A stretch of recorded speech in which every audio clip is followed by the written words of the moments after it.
Hare Krishna. A warm welcome to all of you for today's Gita Live session.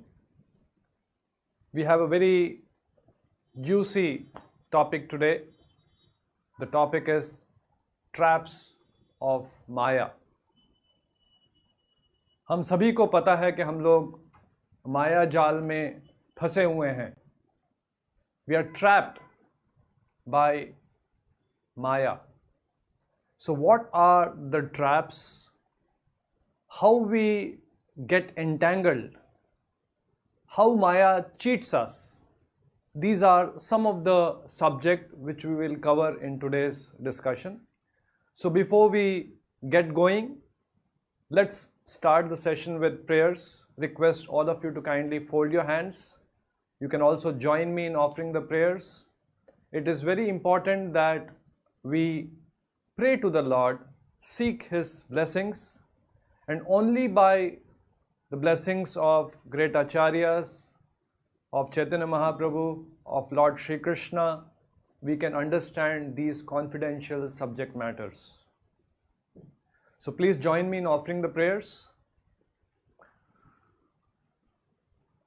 Nama Om Vishnupadaya Krishna Preshtaya Bhutale Shrimate Bhakti Vedanta Swamin Niti Namine Namaste Saraswate Deve Gauravani Pracharine Nirvishesha Shunyavadi Paschatya Deshatarine Jai Shri Krishna Chaitanya Prabhu Nityananda Shri Advaita Gadadhara Shivasadi Gaura Bhakta Vrinda Namo Mahavadanyaya Krishna Prema Pradayate Krishnaya Krishna Chaitanya Namne Gauratushe Namaha Namo Brahmane Devaya Go Brahmane Hitaya Cha Jagadhitaya Krishnaya Govindaya Namo Namaha He Krishna Karuna Sindhu Dinabandhu Jagatpate Gopesha Gopika Kanta Radha Kanta Namostute Tapta Kanchan Gaurangi Radhe Vrindavaneshwari Vrishabhanu Sute Devi Pranamami Hari Priye Vancha Kalpatarubhyascha Kripa Sindhubhya Evacha Patitanam Pavnebhyo Vaishnavebhyo Namo Namaha Hare Krishna Krishna Krishna Hare Hare Hare Rama Rama Rama Hare Hare. I request all the devotees to kindly join the session from 4:30 p.m. onwards and also join me in offering these prayers. Sometimes it so happens that people think that anyway, first 10 minutes it's all about prayers and introduction. So I can always join at 4:40. Main thing is to hear. But prayers are equally important. As I mentioned, Krishna in the Gita says, this subject matter is most confidential subject matter. Raj Vidya, Raj Guhyam. Guhyam means confidential. Yes, there are so many people talking on Gita. There are so many books written on Gita, so many editions of Gita available in the marketplace.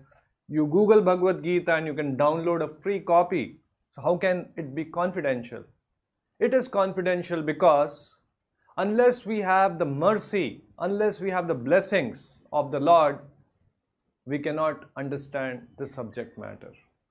We may be very scholarly, we may have very good analytical skills, we may be very intelligent materially, but not necessarily we will be able to grasp the subject matter. So today we're going to talk about Maya. Maya basically is a word which comprises, it's combination of two words, Ma and Ya. Ma means not, and Ya means this, that which is not. We have all studied in school about mirage in the desert.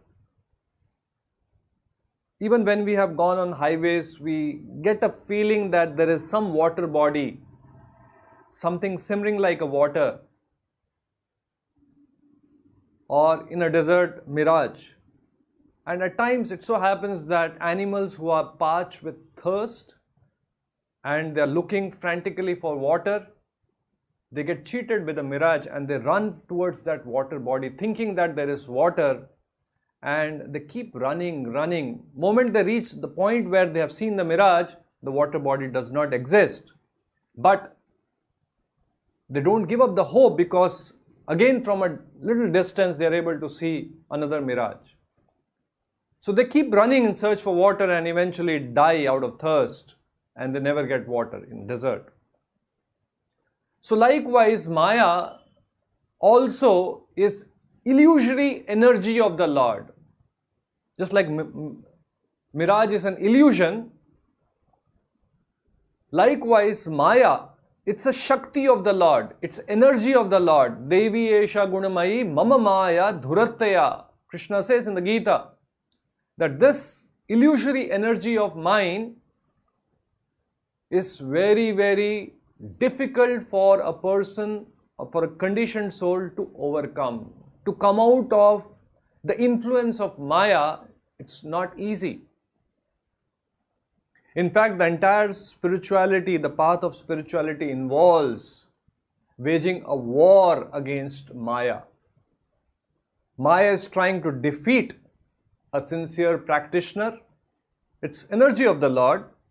Maybe we'll discuss some other time why Krishna has created this energy called Maya, which covers our real knowledge, which traps us, which entangles us. On one side we say that Lord is all good, all kind, He's a loving Father. Then why does He have to have a Shakti which traps us, which entangles us, which beats us? Mama Maya Dhuratya. Dhuratya means it's very difficult to surmount. And then Krishna says, Mam eva ye prapadyante, if you surrender to me, Maya metam tarantite, I will free you from this illusory energy. To give you a crude example, just like the police department, for a person who has broken the law, who is a criminal, it just acts very, very nastily on that person, torments that person, binds that person, gets hold of that person, imprisons that person if he has broken the law. But the same police department, for a person who is law abiding, he has nothing to fear. Police department is also a department of the government which is meant for the welfare of the citizens. But still, there is a department which is meant to punish the criminals. So likewise, today we will not discuss why Maya Shakti entangles us, why it beats us. We will talk about what are the various ways in which we get trapped. So like we have been doing in previous classes, just for the ease of retaining what we have heard, we will broadly classify our discussion in three parts. You could call it three aspects, you could call it three principles. So the first principle, it's little longer, it's little difficult to remember. So I want all of you to be very, very alert when I say this word. And I'll be asking you, like I have been doing in earlier sessions, to write it out in the live chat. Not now, at some point in our discussion. The first principle which we have to remember as far as Maya is concerned, the principle is existentially false, experientially true. I repeat, please hear carefully. Existentially false, experientially true. Mirage in a desert. Existentially, it does not exist. Water does not exist. Existentially false, experientially, as far as experience is concerned, it is real. There is water. That's why an animal runs for it, to quench its thirst. So existentially false, experientially true. The other day we were hearing one class from Madhu Pandit Prabhu, Soulful Japa, in which he gave a very nice example. The chanting of the holy names is glorified by all the acharyas. The Lord has so mercifully come in the form of his nama, holy name. And when we chant, actually the Lord is there. Just like in the deities in the temple, the Lord is there, Archa Vigraha. The deities are non-different from the Lord. The Lord's name is non-different from the Lord. It is Kripa of the Lord that the Lord has descended in the form of his name, and Nam Namino Abhinnatvam. The name of the Lord and the Lord are abhin, are non-different. In the case of the Lord's name, in the case of prasadam, in the case of the deities, it is existentially true. The Lord is there. Existentially true. Because it is reality, it's not illusion. It's existentially true, the Lord is there, but experientially false, because today we are in Maya. Prabhupada gives an example that when a person is jaundiced, you give him a sweet thing to eat, it will taste bitter. Not because the thing what he is eating is bitter, because he is in a diseased condition. He is not able to experience the sweetness of a sugar candy. So the Lord has come in various forms, avatars, like the holy name, like the deities. The Lord is there, available to us, accessible to us, existentially true. But experientially, we are not able to experience, because right now we are in a diseased state. We are under the influence of Maya. To explain this, he gives an example, just for discussion's sake, if we were to cover our tongue with some kind of a thin polythene sheet. Let's say some way we cover our tongue with a polythene sheet. And you place a rasgulla on the tongue. Now we can say, existentially it is true, rasgulla is there and it is very sweet existentially, but experientially we don't feel, because there is a sheet of polythene which is covering the tongue. Now what Maya does, false objects, sense objects it creates, which are existentially false, but experientially true. Opposite. Just like the mirage in a desert. Existentially false, there is no water.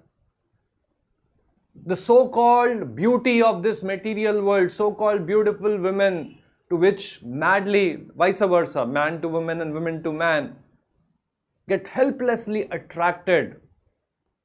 Innumerable movies, innumerable songs glorifying so-called beauty of the opposite sex.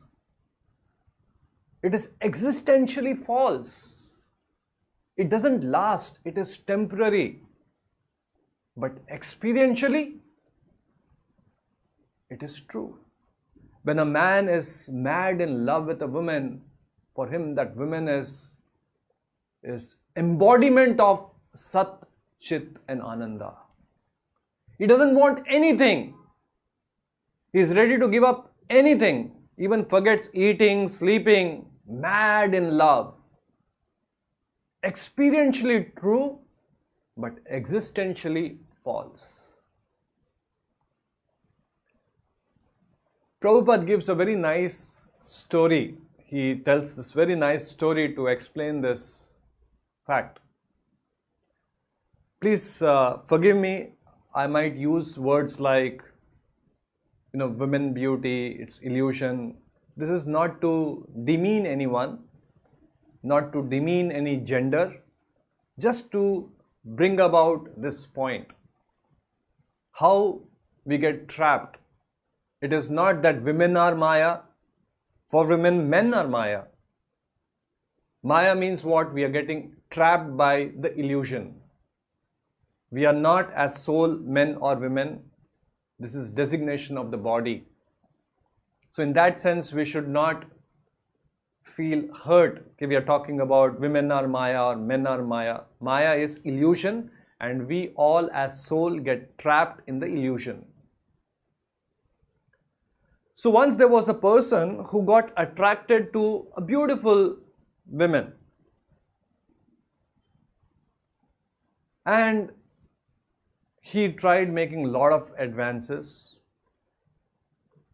but somehow this girl was not interested in this man, and also this man was not of a good character. And this girl, although she was very beautiful, she was also very saintly in character. And this man was stalking, was following this girl, and one day, just enamored by the beauty of that girl. Many times so-called love in this material world, we call it as love, but actually Prabhupada says it is lust. That's why you see many so-called marriages end up with divorces. There was a time when they were in love. They could not live without each other, but then end up in divorce. So this man was chasing this girl, and this girl was quite saintly in character, and she understood that this man is by and large interested, or rather got enamored by her beauty, external beauty. So this girl, when this man proposed this girl, she said, definitely we will meet.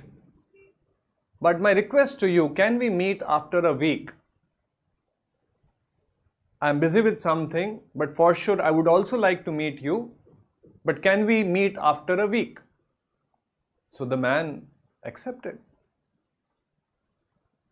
After all, time will pass and he'll be able to fulfill his wish. He'll be able to spend time with this beautiful girl. So this girl, what she did was, during the 7 days, she took a lot of laxatives and some of the things which makes a person vomit. And this 7 days, she, because of those laxatives, passed stool and vomited. And she did one not so pleasant thing, but just to teach that man a lesson, all her vomit and loose stool she collected in some pots and stored them very carefully. Not a pleasant thing to do, but just to teach that man a lesson. So after 7 days, this man comes to the same house and asks for that woman, and he sees at a distance one girl, emaciated, not so good looking, eyes sunken within, face have become a little blackish. So he couldn't find anywhere that beautiful woman, and asked this girl, where is that beautiful girl? Is that, because after all it was the same house. So this girl said, it's me only. I am that same girl whom you met last week, and you asked me, you proposed to me, and I told you that can you come after 1 week. He couldn't recognize. So then this girl told, actually I'm the same girl, just that I have separated out my beauty. And then told that man, would you like to experience my beauty? I have segregated that beauty from me. Would you like to have a look at it? Experience my beauty? And then she took this man towards that pots which were full of obviously very unpleasant, foul smelling stool and vomit. And the man, couldn't tolerate that stench. He said, what is this? So obnoxious. What is this? The girl said, I have just segregated my beauty. Last week when you met me, and then the girl told everything. Last 1 week she has been taking laxatives, and she has been vomiting and passing stool, and all she has collected. So in other words, what she was last week, a week before, it's nothing but this girl in present, now what he is watching, plus the beauty which has got segregated. Just like in maths, you have A plus B is equal to C. So C is the one which the man saw a week ago, and now we have just two parts of it. One is this girl who is looking very emaciated, very thin, dark complexion, eyes sunken, and her beauty which has been segregated and stored in the pots. So when the girl told that man, he came to his senses. He understood what she is trying to say. So actually, existentially, the so-called beauty of this world is false. It's illusion. Our acharyas have said, after all, it's a bag of mucus, stool, urine, skin, pus, and all obnoxious substances. The so-called beauty of this world, so-called beautiful women of this world, the beauty is skin deep. And under the influence of lust, under the influence of Maya, helplessly the man gets drawn towards that false beauty. Existentially false, it is made of flesh, mucus, urine, stool, bile, blood. If you just remove the skin, it's so obnoxious. We'll not be able to look at the so-called beautiful women. Again, I repeat, when I'm saying women, vice versa. So that is existentially false, but experientially, it is true. So I'll share with you, I have just prepared some slides just today while I was preparing for this session. We have on internet a lot of pictures of then and now, the actors and actresses of the yesteryears. They were so beautiful, so good looking, so charming. And people have seen films where the actors are glorifying, and songs are there glorifying the lips, glorifying the smile, glorifying the face, the beauty of the face, comparing it with so many things. I don't want to get into the songs. Let's see some of the slides. The actresses of yesteryears, how do they look? The so-called beautiful actresses. I don't know the names. I'm sure some of you might be able to recollect the names. So here we have how good looking, how beautiful, how mesmerizing, but it is existentially false. It doesn't last. With passage of time, the so-called beauty vanishes because it is not true. In fact, just imagine with makeup, with all kinds of things to hide the so-called wrinkles. This is the state. And as time passes by, so-called beautiful women, where beautiful songs were sung glorifying their beauty, will become very ugly.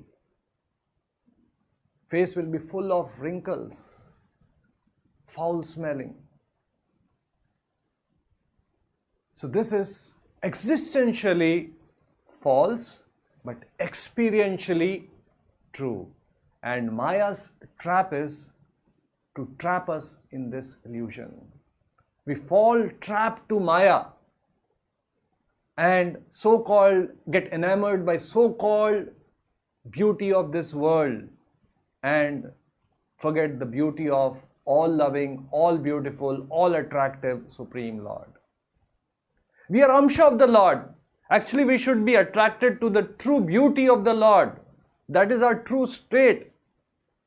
But instead of getting attracted to the Lord, who is actually all attractive, Krishna, the word Krishna also means one who is all attractive, we lose that attraction again because we are enamored by Maya and get falsely attracted, falsely attached to false material beauty, which is temporary, which doesn't last, which entangles us and binds us. So this is the trap of Maya. So I request all the devotees, if you can help me with the first point.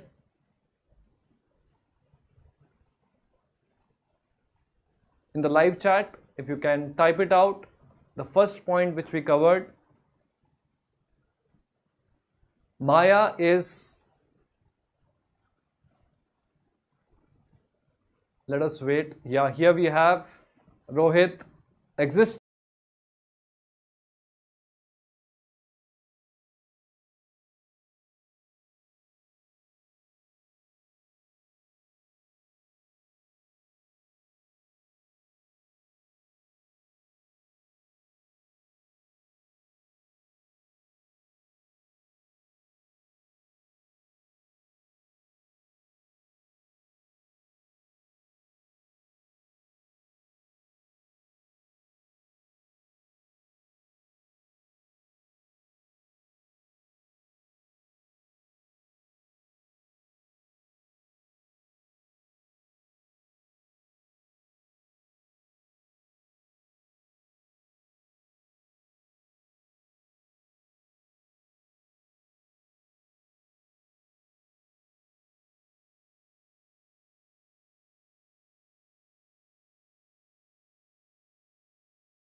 Sorry for the interruption.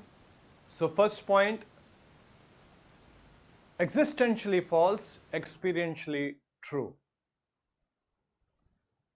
The second point which we want to cover today is, what does Maya do to us? What is a trap which she sets and we fall for that trap, we get trapped?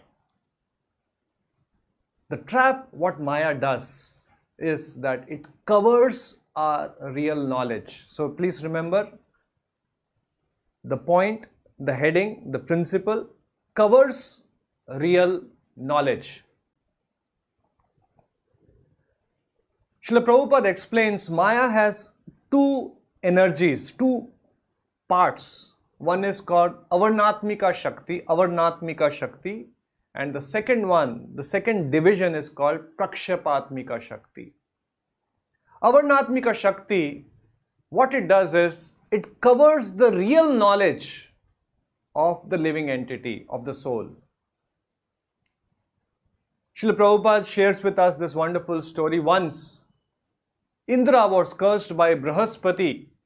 I have shared this story earlier. I'll just briefly touch upon it so that we can take the learning from this story. Indra was cursed by Brihaspati and he became a hog, a pig. And he came to this material world and He had a she-wife, a pig wife, and in due course of time had many children, piglets. And Indra, in the form of this pig, became very attached to his wife, to his children, and got busy with so-called quote-unquote household affairs, taking care of them, tending to them, enjoying them, and living in, as usual, filthy place. Pigs live in a very filthy place, full of garbage, sewage, all that. All body covered with all kinds of obnoxious things. So a time came when Brahma realized that in the Indra Loka, because of absence of Indra, there is lack of proper management. So he came back and said, it's all done now, please come back.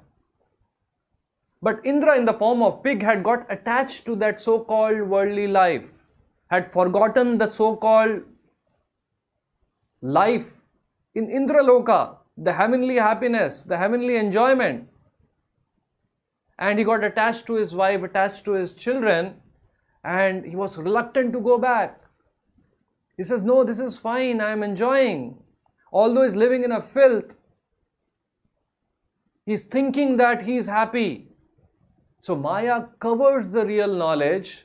What happens is, although we are living in a very, very so-called miserable life, slapped left, right, center by Maya, experiencing all kinds of pains and miseries, we think that this life is great. We get attached to this world, we get attached to our family, we get attached to so many things. Krishna says, come back to me, surrender to me, come back to my spiritual world. We don't want to go. So our real knowledge, who we are, what's my relationship with the Lord, what is real happiness, is forgotten, is covered. That knowledge is covered. It covers our real knowledge, our real understanding. Moment it covers the real knowledge, and implication of that is we forget our real duty. Because we forget our real duty, we create so many so-called false duties, so many false responsibilities, and get entangled in this world. Everyone is busy. Everyone thinks that I have so many responsibilities, so many duties. Last is our duty to God. After I have got time from, tending to all my responsibilities and duties, then and only then I will get some time for the Lord. Not knowing that my prime duty is to serve the Lord, to remember the Lord, to think of the Lord. So Maya covers the real knowledge of the living entity. Although we are in a miserable state, but we do not realize. Just like if you are passing through a place, a town or a village, and you see some hogs, some pigs, all in sewage, covered with all dirt and, in that garbage moving around, you will feel so obnoxious, so filthy, so bad, so pity on them, so dirty. But for them it is bliss. They cannot realize. That is also a conditioned soul, Atma, just like you and me. But that Atma in that body, although it is in a filthy place, suffering, a miserable life, but that soul cannot realize. So likewise, under the influence of Maya, although we are leading a very low class life, enjoying lower pleasures, lower standard of life, we do not recognize. Only great acharyas, only exalted personalities, only self-realized soul, when they look upon us, they feel compassion. They feel, why are they rotting in this material existence, leading such a miserable life?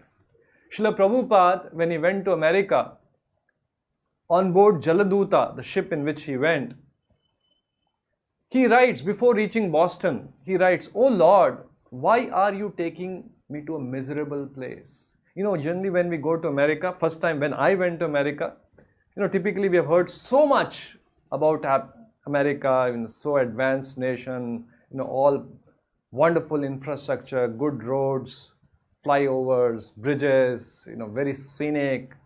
So you always look forward to. You all have heard so much.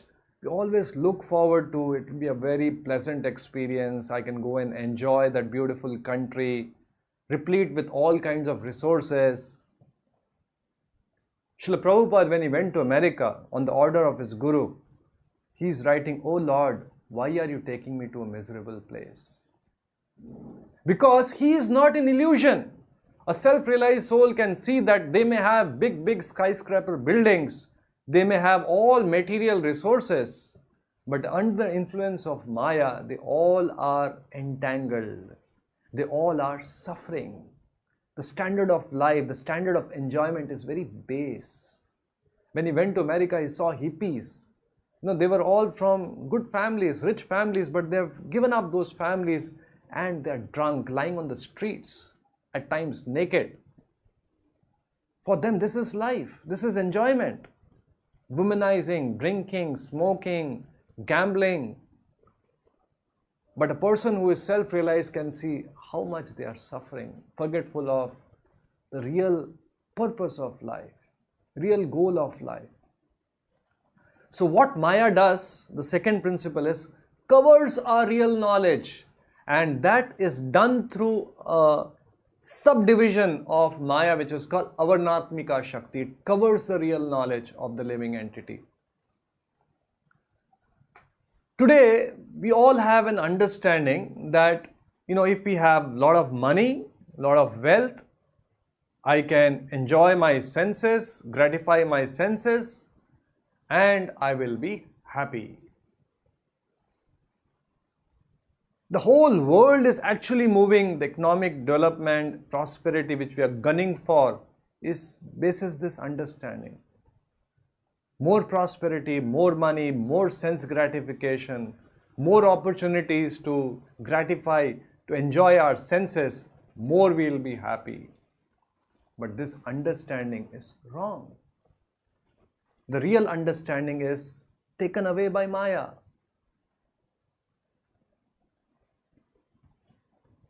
So already if we have this understanding, basis that we are leading our lives, we are under the influence of Maya. Prabhupada gives 3 striking examples. He says that a goat which is standing outside a butcher's shop, one of the so-called another goat which was along with this particular goat, it's already been taken by the butcher and slaughtered, and now it's hanging, the meat. But this goat, so long as it has green grass in front of it and it is munching and it is tasty, it is oblivious of the fact that next he'll also be taken and butchered, killed. The knowledge, the understanding that there's death which is imminent, next I will also be slaughtered, is not there. And it is just very blissfully munching that green grass which that butcher has given to that goat. So likewise, under the influence of Maya, we also, so long as we have our senses, sense pleasures accessible to us, we are blissful, forgetful of the imminent death. This life is temporary. One day we have to leave and go. We are just attached, blissfully enjoying the so-called material pleasure, completely oblivious of the fact that one day we have to go. One day we have to die. What next? Prabhupada gives another example. The camel. Camel in the desert, they don't have much option of green grass and all that, so they generally eat thorny bushes. Thorns, and because it's desert, it's all parched, it's dry, the bushes are completely dried. They may have thorns, but it is all dried. So the camel, when it eats such thorns, thorny bushes, what happens is the thorns prick the gums of the camel and the blood starts oozing out. And the camel keeps munching, and the camel the blood which oozes out mixes with the thorn, and the camel thinks and believes that the thorns are tasty. See, this is an example of Maya, the understanding that actually the thorns are not tasty. It's a blood which is moving in the mouth because of this thorns pricking it and getting mixed with the thorns. That is making the so-called thorns tasty, but the camel thinks that the thorns are tasty. Likewise, Prahlad Maharaj says, the so-called happiness which we get, man in company of a woman, it's manasijam. It's a mental concoction. It is our own happiness which we paste there. Existentially, it is false. That's why a man gets attracted to women, not to another man, typically speaking. Even so-called beautiful man will not get attracted to him. It's in the mind. Manasijam vishaheta dhira. Third example Srila Prabhupada gives, that the moth, the flies in the rainy season get helplessly attracted towards the light. It gives some bit of warmth, although the body of that fly or that moth is getting burned because of that heat from the fire, but it helplessly gets drawn to that fire, thinking that it will give me happiness. And in the morning when you go, all the so-called moth who are hovering around that fire are dead, killed by that so-called fire which the moth thought will give them happiness. So likewise, we get trapped by Maya, we chase that false pleasure, thinking that it will make me happy, just like that fish chases that bait, thinking that that worm will give me happiness, and behind that worm there is a hook, and gets caught by that hook and loses its life. So likewise, the Maya also allures us, tempts us. If we don't have that higher knowledge, if we don't have that intelligence to discriminate, we also helplessly get drawn, get attracted, and get trapped and get entangled in this material world. So the second principle is, can I request all the devotees, if you can help me, type it out in the live chat. The second principle which we discussed is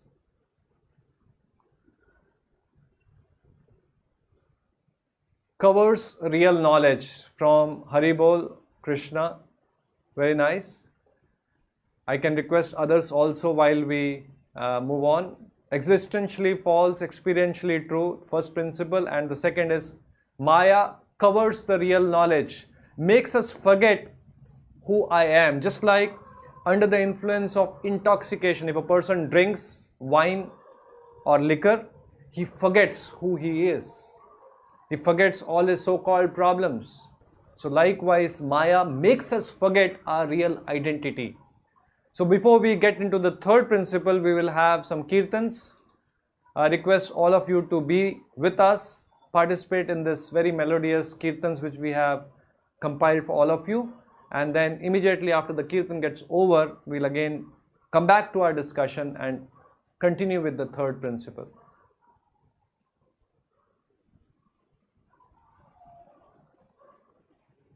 Hare Krishna,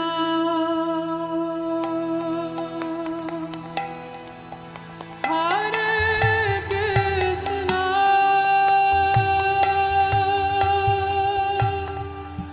Krishna Krishna,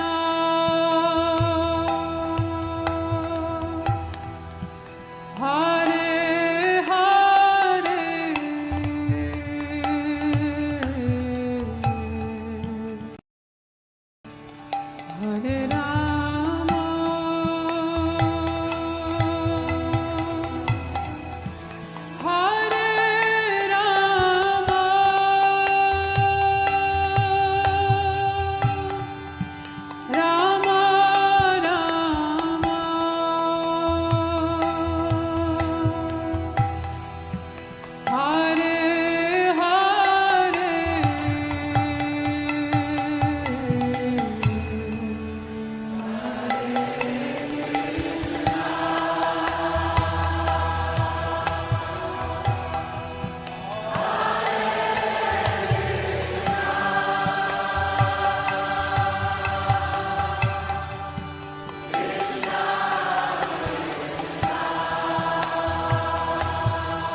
So quick recap of the first 2 points. The first point we covered was existentially false, experientially true. That's the first point. And the second point was Maya covers our real knowledge. And now we're going to move to the third point. The third point is Maya pulls us down. Imagine a person is climbing the ladder and somebody pulls that person down. So likewise, when we are trying to tread this path, go towards the Lord, Maya will allure us, tempt us, will try to pull us down, instill doubts in our mind. Prabhupada gives an example, just like when a person is coming to Krishna consciousness, he is attending the classes, the doubts will come in his mind. Maybe this is not the right time. Maybe I'm too young for all these things. Maybe post-retirement I can look into all these things. These all doubts are instilled by Maya, and that Shakti, pulling Shakti, is called Prakshepatmika Shakti. Covering potency is called Avarnatmika Shakti, and this pulling down, the one which pulls us down, instill doubts, faithlessness in us, is called Prakshepatmika Shakti. One time, Srila Prabhupada was giving a lecture in a temple. He had gone there, and the temple hall was full of devotees. So a devotee who was listening to him standing by the door of the temple started crying. And Srila Prabhupada, called him towards him and said, please come, because he was, maybe something is bothering him a lot. He started crying and he was weeping. The tears were, coming down his face. So Prabhupada called him and he came towards Prabhupada, and then he kept his head on the lap of Srila Prabhupada and kept on crying. And Prabhupada also, very compassionately kept tapping on his back, saying that, no, don't worry, everything will be all right, don't worry. And then at one point, this devotee gets up and says, Srila Prabhupada, I love you. But, please hear carefully, but I want to experience Krishna directly. I do not want anyone between me and Krishna. He says that and just walks away from the temple. Leaves the association of devotees and walks away. I want to experience God directly. So Srila Prabhupada, even during Prabhupada's time, there were devotees who joined the mission and left. So at times devotees asked, Prabhupada, if they have come to the right place, they have got the right knowledge, why are they leaving? So Prabhupada says, do not be surprised that so many are leaving. Be surprised, so many are staying back. Because Maya is very powerful. We are in the kingdom of Maya. Every moment, we are allured, we are tempted. We have uncontrolled mind, uncontrolled senses. Prabhupada also said that we have declared a war against Maya. Just like in a war, there will be some casualties. Some weak soldiers will get killed. Or if the enemy is very powerful, even though the soldiers are well equipped, they will get killed. So likewise, casualties will happen. And that's how we see many times people come with good intentions. They start attending the classes, but Maya traps them and then they stop. They may have genuine reasons. They may have some commitments, but they just fall away. Some doubts may come in their mind, or they may think that, no, I am spending too much time. This is a time for me to earn money. This is time for my career growth. And a person may stop attending and just goes away. Stops chanting. So this third potency which we're talking about, the third principle is Maya pulls a person down. We have example of a great Muni, his name was Shaubhara Muni. And in earlier days, the munis and the sages would do extreme tapasya, austerities, so that they don't get distracted, don't get allured by sense objects. The Shaubri Muni did extreme tapasya. He was meditating on the Lord. These days we are living in cities with all kinds of distractions, having smartphones in our hands with all kinds of messages, coming in, getting distracted every moment. So that he does not get distracted, he went to a forest, went to a pond, went underneath the water, so that no one will, and they had siddhis, they could probably control their breath and be underwater. So he went underwater in that pond so that he can meditate on the Lord without any distractions. Can you see the intention? The intention is to meditate on the Lord, gone to the forest, chosen a pond, went underneath the pond so that there is no distraction. And he was meditating. One day, while he was meditating, he opened his eyes and he saw two fishes copulating, having sex, and he got distracted. Imagine, the intention is to meditate on the Lord, gone all the way to the forest, went underneath water, but gets distracted, gets attracted to that, and then comes out and eventually gets married. So Maya is very, very strong. At no point we should think that now I am spiritually advanced, now I know Bhagavad Gita, now I can discriminate, now I can control my senses. A devotee should always remain humble.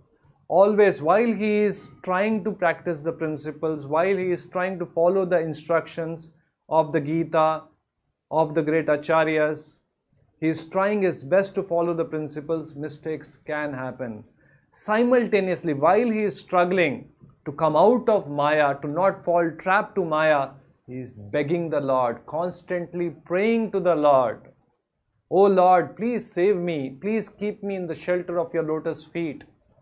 Prabhupada gives another example, just like a person, if he is drowning in an Atlantic Ocean, let's say the ship has capsized and the person is in the water and he is trying his best to remain afloat, and he cannot by his own strength swim across the ocean. Imagine miles and miles deep, and the seashore is maybe hundreds and thousands of kilometers away.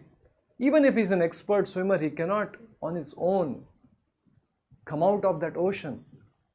So likewise, this material existence is called samsara sagara.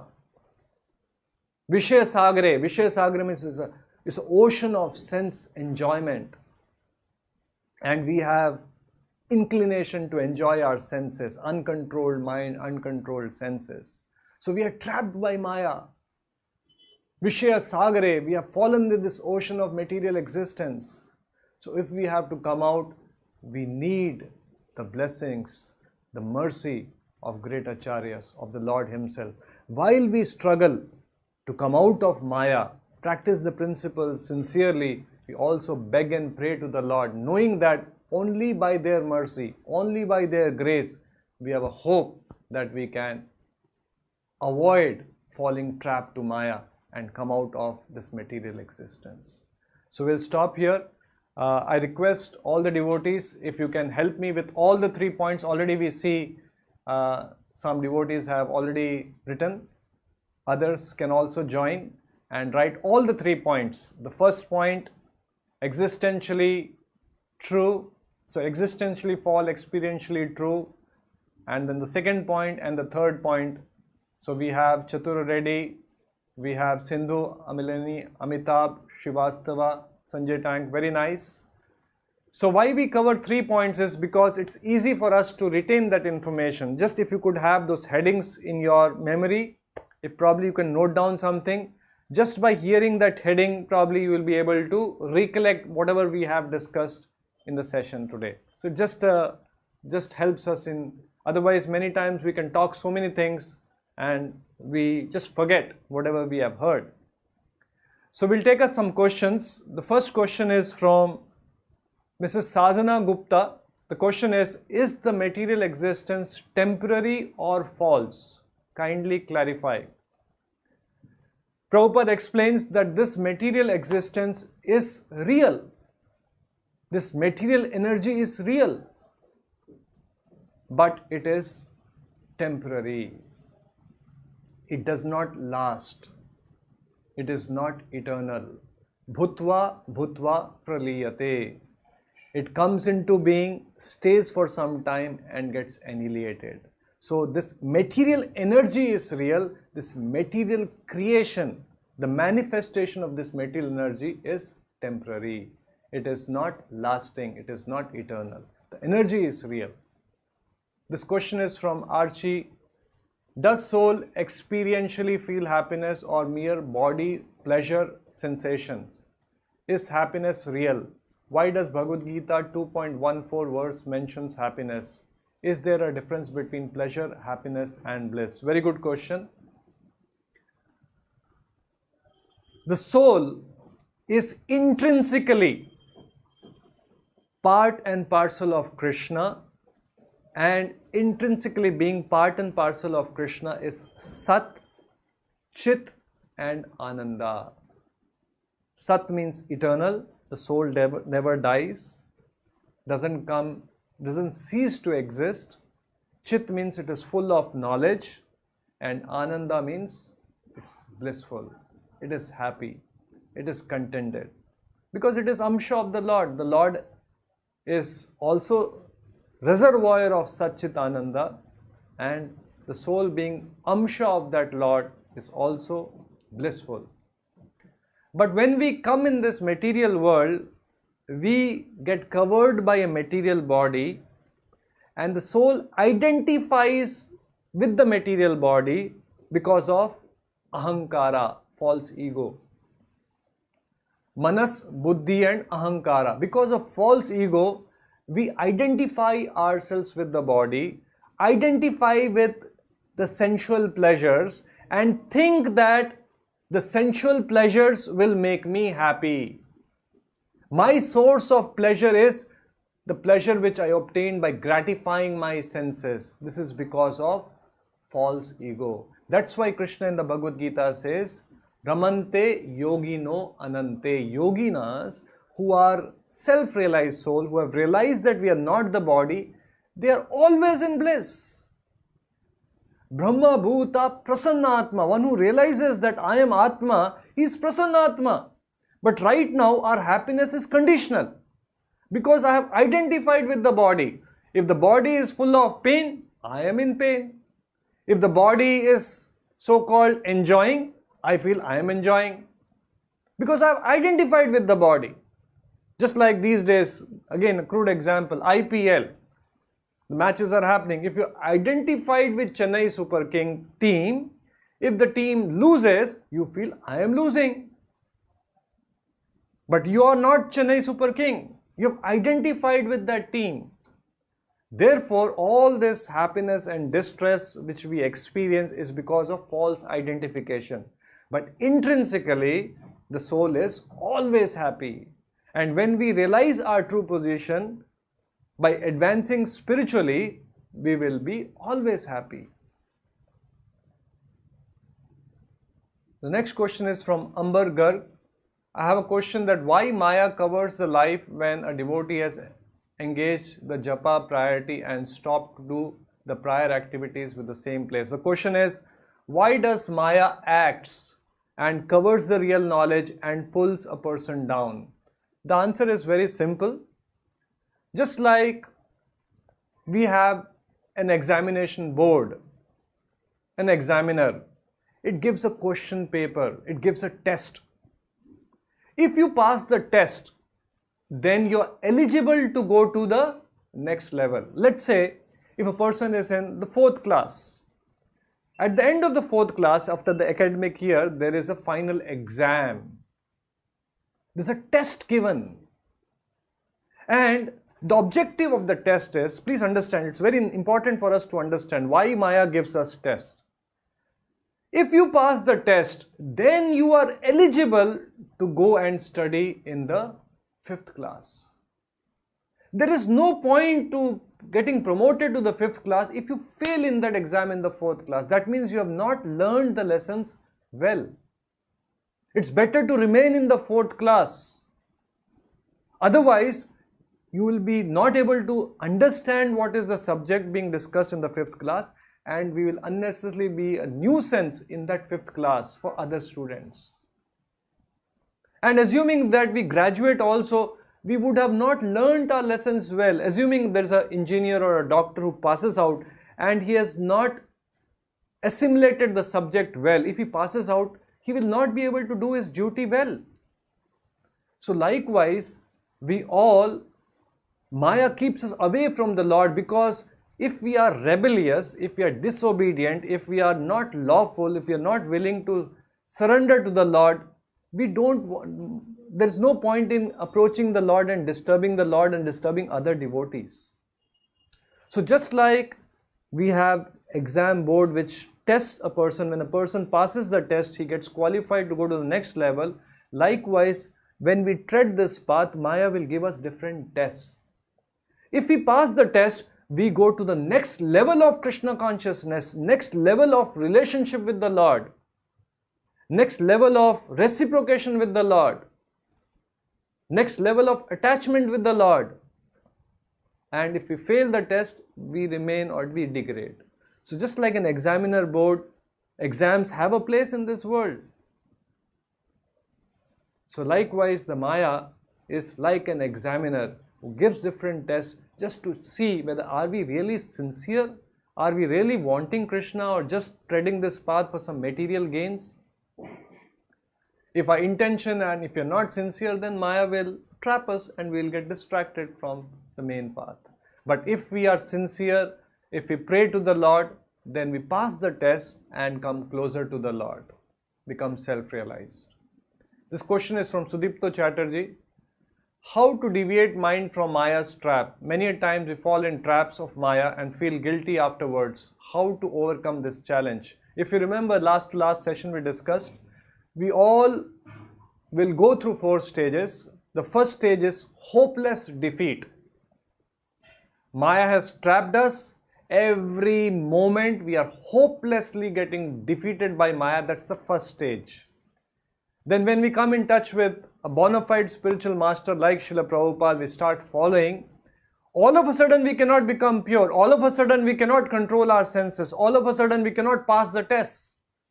We will fall down. That's understandable. So the second stage is struggle and defeat.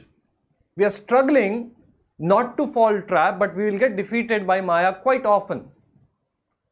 And if we are determined, if we are patient, if we are very sincere, we are begging the Lord, we graduate to third stage, which is struggle and victory. We are struggling, and most of the time we are able to avert the traps of Maya. We are able to pass the tests. And the final stage is effortless victory. They are great devotees of the Lord. Last time I shared with you the story of Haridas Thakur. He was chanting. A prostitute came, was alluring Haridas Thakur, dead of night, solitary place. They could have enjoyed, but effortless victory. He didn't get distracted. There was no question of he getting distracted and allured by that prostitute. So this is the path of spirituality. This may finish in one life, it can finish over many lives. It depends how sincerely we practice, how fast we advance, how fast we graduate to the next level and pass the tests of Maya. It can happen in one life also. And if we fail on the test, if we are, थोड़ा सा ये भी कर लेते हैं, थोड़ा सा ये भी कर लेते हैं, little bit of Maya, little bit of Krishna, best of both the worlds, then the progress will be delayed. This question is from Archie. What are the sinful karmic reactions and effect on the mind in watching horror movies and listening to rock music? Television is full of them these days. These all are wonderful arrangements of Maya to trap the conditioned soul to allure the conditioned soul.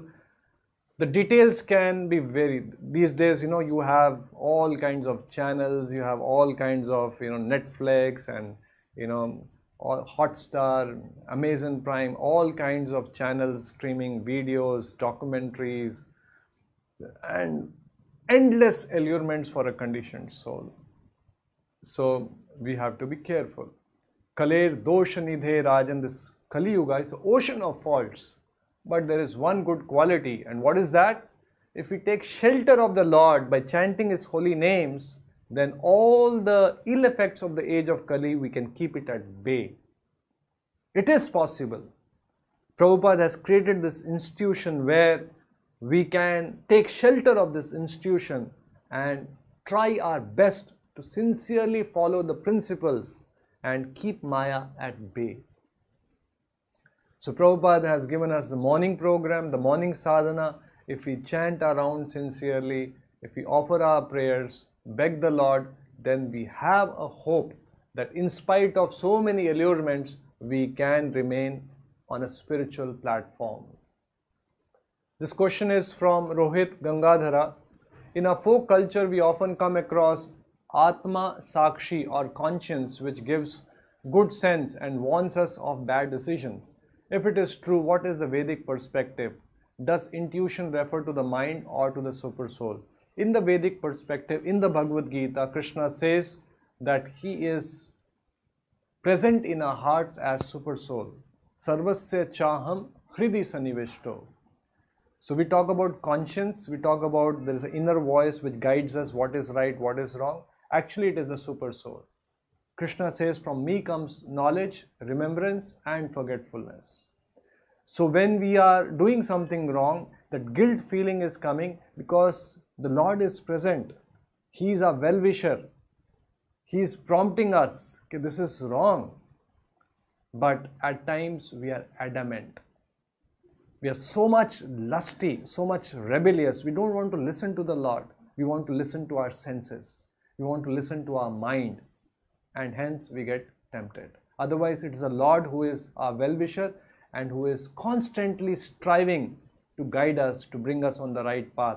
But if we are adamant, if we are determined that no, I want to serve my senses, I don't want you, then Lord gives forgetfulness also. This question is from Aryan Jain. Prabhu, when Shri and Aishwarya are provided as a result of good karma of previous life, then how could they be traps of Maya? Good question. Opulence, beauty, good education, Aishwarya, Shri, Aishwarya, Shuta Shri, we talked about in one of the sessions. If we have good karma, we are blessed with beauty, we are blessed with a lot of wealth, we are blessed with good health. So the question is, if because of good karma we are blessed with a lot of wealth, opulence, prosperity, good health, how can it be Maya? The answer is, if we get too bewildered by wealth and forget the Lord, then it becomes Maya. The probability is there. Bhogeshwarya prasaktanam taya prita chetasam. If we are having too much of facility for material enjoyment, the chances of we forgetting the Lord is much higher.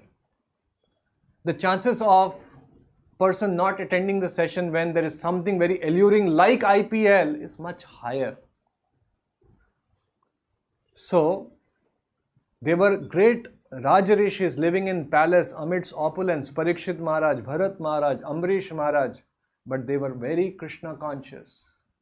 So, opulence is not Maya. Richness is not Maya, good health is not Maya. But if we get bewildered by opulence and wealth and forget Krishna, then that is Maya and the danger is there. So that's why it is said that Bhogeshwarya prasaktanam, we can get bewildered by such opulence. This question is from Chaturya Reddy. I feel sometimes that I have surrendered to Krishna, had complete faith, but Maya is very strong. If I fall from spiritual platform and lament, exactly when does one completely surrender? Again, the answer is the same as what we have talked about in previous question, we cannot altogether win and come out of Maya immediately. Since many lifetimes we have got attached to wrong things, have forgotten the Lord, have been in illusion, have been in the trap of Maya. Now that we are treading this path, our acharyas say we have to keep in mind three things. We have to be patient, we have to be enthusiastic, and we have to be determined. Utsaha, dhairya, and nischaya. We sincerely try our best, sincerely try to follow the principles, try our best to not fall down, but still mistakes will happen. To us as human, we are not pure devotees. And when mistake happens, we get up, we learn from the mistake, we beg forgiveness from the Lord, we pray to the Lord for His mercy, and again start moving. Just like a child, let's say a baby is growing and just started crawling. You cannot expect that baby to run the next day. It will crawl, then after a few days it will just probably wobble and stand on 2 feet. But moment it stands, it falls. So what do the parents do? The parents, encourage the child. The next time again it falls down. And it takes 2 steps, fall down. A time comes when it starts taking 5 steps, 6 steps, and not fall down. And slowly a time comes when it starts walking and never falls.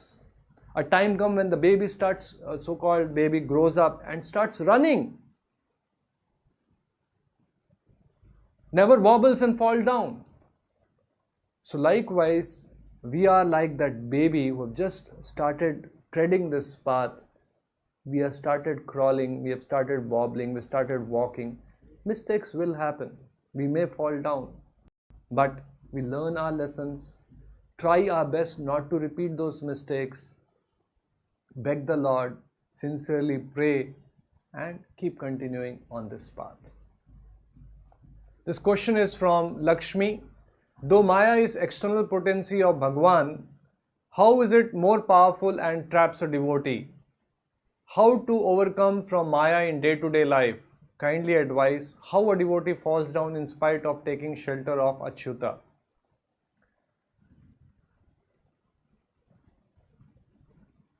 When we tread this path, as I gave example of an examiner, when you go to higher and higher levels, the exams also become tougher and tougher. In fact, the IIT exams, because it is so, to get into IIT is not easy, the exam is even more tough. Now we are talking about IIT, we're talking about the highest thing, which is love of Krishna, association of Krishna. So the exams, as we tread this path, will become tougher and tougher and tougher, subtler and subtler. A devotee may give up gross allurements, sense objects, but there could be subtle sense objects. Desire for fame, desire for name. I am a big devotee, I am a sincere devotee, I am an advanced devotee. So many people are liking my talks. These all are subtle traps of Maya, and devotee can get distracted. So that's how, just like examiner boards, as a person goes to the next level, the exam becomes higher, tougher and tougher. So likewise, the Maya will give also tests. Just keep in mind, it's like an examiner. It's energy of the Lord. It is helping us to grow. How to overcome Maya in day-to-day life? Prabhupada has given us some spiritual principles, some instructions, some do's and don'ts. Morning sadhana program, he has asked us to chant 16 rounds. He has asked us to follow the regulative principles, no meat eating, no intoxication, no gambling, no illicit sex. Read his books daily, hear association with the devotees, hear Bhagavatam, Bhagavad Gita. If we do all that, quite likely we will be able to withstand and pass the test of Maya. How a devotee falls down in spite of taking shelter of Achyuta? taking shelter of the Lord is not 0 or 1. We all are trying to become devotees. While we are trying to become devotees, still we have material attachments, material desires. Although we are surrendering to the Lord, still we have our own plans for material enjoyment, and hence Maya will keep troubling us. When we become pure devotees of the Lord, then we are out of the clutches of Maya. This question is from Dipali Bose. How to remove wheel of Maya when we have responsibilities of family and need to earn? Earning is not an issue. In fact, Chaitanya Mahaprabhu says, what is the main thing which a Vaishnava or a devotee has to take care of? Asat Sangha Tyaga E Vaishnava Acharya. One of the most important thing which we have to take care of while we are outside doing our jobs, tending to our family requirements, doing our worldly duties, try as far as possible, although it is not possible to completely give up, try as far as possible to give up wrong association, asat sangha. Now, television is there in our home. Asat sangha is there. We have a choice. If after this class gets over, we open the IPL and start watching, then it's asat sangha. Start watching a movie, a romantic movie, is asat sangha. So something we will have to do. We cannot avoid altogether. We have to go to the office, we have to meet with friends who are not necessarily devotees. We cannot avoid. But there are a lot of things which we can avoid. It's in our circle of influence. Watching television, reading newspapers, gossiping, engaging in worldly talks. Try as far as possible to not indulge in such things. Asat Sangha Tyaga. So if we are regularly benefiting from Sat Sangha, looking forward for opportunities for Sat Sangha and avoiding Asat Sangha, then quite possible that we will advance on this path. This question is from Ratandeep Ray. How come we find most of the religious states of India or religious nations are poor in law and order, prosperity, while those who are atheistic are opposite? See, when we are talking about the time scale, the creation, the lifespan of Brahma, even this material universe we are living, one day of Brahma, this whole universe lasts for 100 years of Brahma. One day of Brahma has 1,000 cycles of the 4 yugas. Kali Yuga, Satya Yuga, Treta Yuga and Dwapar Yuga. Kali Yuga is 4,32,000 years. Double of that is Dwapar Yuga, again in Treta Yuga. So, compared to this time scale, this 5 years, 10 years, 15 years, 30 years, 40 years is very small, insignificant period. We think that America is prosperous. We don't know 50 years from now what will happen. Big empires have come and gone. Roman Empire, different civilizations were so prosperous have come and gone. So when we have a very short-term vision, we get bewildered. Just like law of karma, he is a politician, he is doing all kinds of nefarious things, he is breaking the law, he is cheating people, he is taking bribe, but still he is enjoying. That's a short-term thing. Long-term, the law of karma will act. So likewise, we may see some nations so-called prosperous, but if they are violating the laws, surely they will have to suffer the consequences. Now coming to India, although we may say Dharma Bhumi, we may say that we are religious, but we are royally breaking the laws. India is one of the largest beef exporters of the world. So definitely when we do adharmic activities, even though we may say that yes, we are so-called dharmic nation, we'll have to suffer the consequences. Last question. This question is from Shivani Agarwal. When does to our family members we are not able to do bhakti, is that effect of Maya? We all are entangled. We all are in different circumstances based on the choices we have made in the past. And we have got trapped in different circumstances and different situations. Everyone's situation is different. Everyone is entangled or disentangled to different degrees. We don't worry about what has happened. There's no point in crying over spilt milk. There's a saying, happened is happened. Now that we have some good sense, we have the message of Gita, we have opportunity to know about what is Maya's trap, what Krishna expects from us. We try our best in whatever situation we may find ourselves in. Try the best we can do.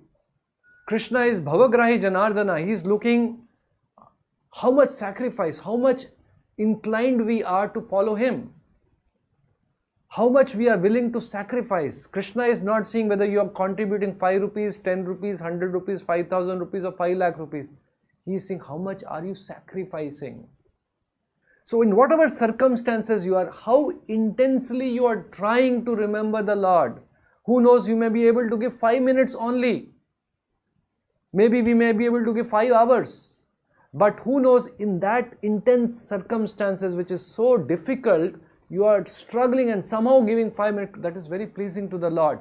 Seeing your sacrifice, seeing your determination, seeing your intent, seeing your bhava, Krishna will change the situation.